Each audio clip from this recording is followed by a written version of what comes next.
Hello everyone, welcome to study glows. मैं हूं मुस्कान और आज हम इस वीडियो में डिस्कस करने वाले हैं इंडियन मैप पार्ट 3। हम अपने वर्ल्ड मैप के सीरीज़ को ऑलमोस्ट कंप्लीट कर चुके हैं और अब हम अपने इंडियन मैप के सीरीज़ को आगे बढ़ा रहे हैं। तो हमने पिछले दिन दिल्ली तक कवर कर लिया था और आज हम स्टार्ट करने वाले हैं राजस्थान से। ये है राजस्थान का बाउंड्री। राजस्थान सबसे ज़्यादा फेमस तो हमें पता ही है एटम बम के टेस्टिंग के लिए है, जो कि पोखरण में था। और उससे भी जो फिज़िकल वे से जो पॉपुलर जगह है वो बता देती हूँ। इस साइड है थार डिज़र्ट। ये थार डिज़र्ट पाकिस्तान को भी कवर करता है, तो पाकिस्तान में इसका नाम चोलिस्तान हो जाता है। मतलब इंडिया में इसका नाम थार डिज़र्ट रहता है और पाकिस्तान में इसका नाम चोलिस्तान हो जाता है। राजस्थान में वर्ल्ड लार्जेस्ट टर्मिनल है जिसको कहते हैं इंदिरा गांधी टर्मिनल। इसीलिए ये थार डिज़र्ट एक ऐसा डिज़र्ट है पूरे वर्ल्ड में कि यहाँ पे ज़्यादा पानी का कमी नहीं है और यहाँ पे पॉपुलेशन भी ठीक ठाक है। मतलब ऐसे बहुत सारे कंट्री में डिज़र्ट जहाँ पे होते हैं वहाँ पे पॉपुलेशन बहुत कम होता है, पर थार डिज़र्ट में पॉपुलेशन बहुत अच्छा है। और ये है अरावली रेंज। दुनिया का सबसे पुराना रेंज कहा जाता है, दुनिया का सबसे पुराना माउंटेन रेंज कहा जाता है अरावली रेंज को, और दुनिया का सबसे न्यू माउंटेन रेंज कहा जाता है हिमालय रेंज को। तो ऊपर साइड में है थार डिज़र्ट, फिर इंदिरा गांधी टर्मिनल और अरावली रेंज। अब हम कुछ इंपॉर्टेंट सिटीज़ को कवर करते हैं। ऊपर है गंगानगर और नीचे है बीकानेर। बीकानेर पता ही है वर्ल्ड वाइड इसीलिए फेमस है क्योंकि वहाँ का स्नैक्स बहुत अच्छा है, जैसे हल्दीराम वगैरह कुछ एडवांस कंपनीज है यहाँ पे फॉर स्नैक्स।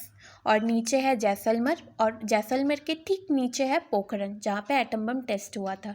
तो ये तीनों जगह ही पाकिस्तान के साथ बाउंड्री कवर करता है। ये राजस्थान का जो तीनों सिटीज़ है, गंगानगर, बीकानेर और पोखरण, ये तीनों ही पाकिस्तान के साथ बॉर्डर शेयर करता है।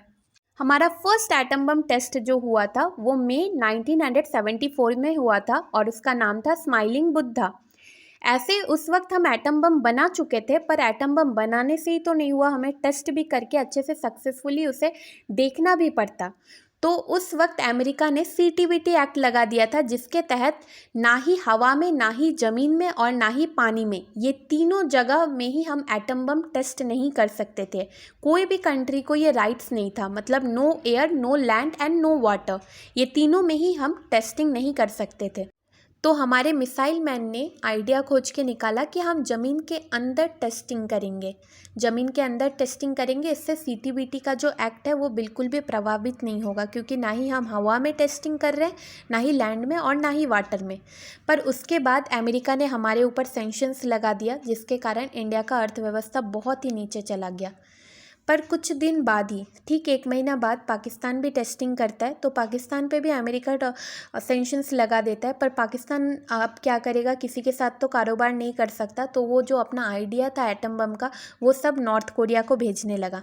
मतलब नॉर्थ कोरिया में आज जो परमाणु है उसका सब श्रेय पाकिस्तान को जाता है। उसके ठीक बाद दोनों कंट्री से सैंक्शंस हट जाते हैं, क्योंकि इंडिया के बहुत सारे वर्कर्स जो है वो बाहर काम करते थे।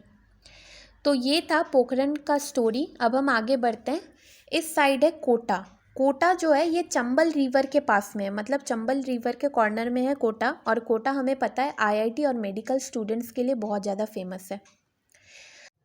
तो ये है पूरा बाउंड्री गुजरात का। गुजरात का जो हिस्सा पाकिस्तान के साथ कवर होता है उसका नाम है सर क्रिक, जो अपर साइड में है। ऐसे क्रिक किसको कहते हैं, जब लैंड में जब वाटर का मात्रा as compare to normal land ज़्यादा होता है तब उसको हम क्रिक कहते हैं। तो सर क्रिक वाला जो हिस्सा है वो पाकिस्तान के साथ कवर होता है और गुजरात के ऊपर पाकिस्तान का हैदराबाद है। और गुजरात का जो ये वाला हिस्सा है उसको कहते हैं कच्छ, और नीचे वाले हिस्सा को स्वरस, नीचे वाले हिस्सा को स्वरस कहते हैं। कच्छ किस लिए फेमस है, 26 जनवरी 2001 में जब यहाँ पे बहुत भयानक भूकंप आया था, इसलिए भी कच्छ बहुत ज़्यादा फेमस है। कच्छ में ही एक पोर्ट है जहाँ, जिसको कहते हैं कांडला पोर्ट। ये वर्ल्ड का बिजिएस्ट पोर्ट में से एक माना जाता है, क्योंकि यहाँ पे फ्री ट्रेड होता है। मतलब मोदी जी ने हर जगह तो जीएसटी लगा के रखा है, पर ये कांडला पोर्ट में जीएसटी फ्री है। तो यहाँ से व्यापार बहुत अच्छा होता है। हर एक कंपनी यहाँ से व्यापार करती है, क्योंकि यहाँ से इंटरनेशनल बाउंड्री भी खुलता है। तो ये ऊपर वाले हिस्सा को कच्छ कहते हैं और नीचे वाले हिस्सा को स्वरस्त कहते हैं। यहाँ पे आपको जामनगर दिख रहा होगा। ये जामनगर क्रीम और पाउडर्स, ये सब मतलब जो कॉस्मेटिक सामान है इसके लिए बहुत ज़्यादा फेमस है। यहीं पे द्वारका है। ये नीचे वाला जो हिस्सा है ये स्वरस के पास में ही द्वारका है, जहाँ पे कृष्ण जहाँ के राजा थे। यहाँ पे पोरबंदर भी है जहाँ पे गांधी जी का जन्म हुआ था। सोमनाथ टेम्पल जिसको मोहम्मद गजनी ने तुड़वा दिया था, ये भी यहाँ पे ही है। और ये है जामनगर। जामनगर किस लिए फेमस है? क्योंकि यहाँ पे कॉस्मेटिक प्रोडक्ट्स पूरे इंडिया में यहाँ से ही बन के जाते हैं। तो हम आगे बढ़ते हैं अहमदाबाद की तरफ। अहमदाबाद क्यों फेमस है? अहमदाबाद को कहा जाता है मैनचेस्टर ऑफ इंडिया। मैनचेस्टर किसको कहा जाता है? जहाँ पे सूती का जो कारखाना होता है, सूती का जो उत्पादन होता है, प्रोडक्शन होता है, ये यहाँ पे बहुत ज़्यादा है, इसीलिए मैनचेस्टर ऑफ इंडिया कहा जाता है इसको। अब यहाँ पे वाडनगर है। वाडनगर ऐसे कोई भी ऐतिहासिक काम के लिए फेमस नहीं है, पर वाडनगर इसीलिए अभी फेमस है क्योंकि हमारे जो महान प्रधानमंत्री है वो वाडनगर से बिलोंग करते हैं। अब हम आगे देखते हैं सूरत। सूरत को कहा जाता है रिंग रोड। सूरत को इसीलिए रिंग रोड कहा जाता है क्योंकि यहाँ पे बहुत सस्ते दामों में कपड़ा वगैरह ये सब बहुत सस्ते दामों में मिलता है सूरत में। और सूरत के ऊपर ही अहमदाबाद है, अहमदाबाद के ऊपर वाडनगर है।